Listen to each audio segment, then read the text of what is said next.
Well, the Kremlin has broadcast a video showing President Vladimir Putin visiting two army posts in Russian-controlled areas of Ukraine. The footage was broadcast on state television, showing Putin speaking to military leaders about the combat situation in southern Kherson. Moscow says he was then flown by helicopter to eastern Lugansk to hear reports from commanders there. We'll bring in Dorsa Jabari. She's joining us from Moscow. So the trip is the second visit by Putin to Russian-occupied areas in Ukraine in as many months. Dorsa, what is the message that's being sent out?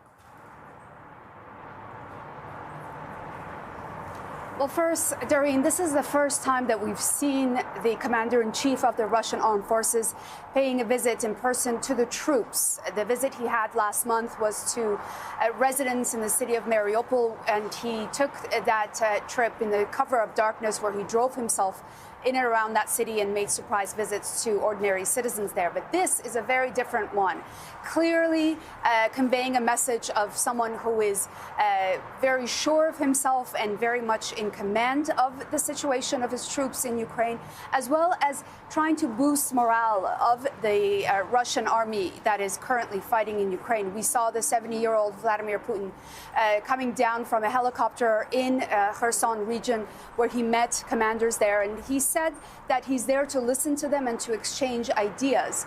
He then later moved on to visit the headquarters of the National Guard in the Lugansk region that is in Donbass.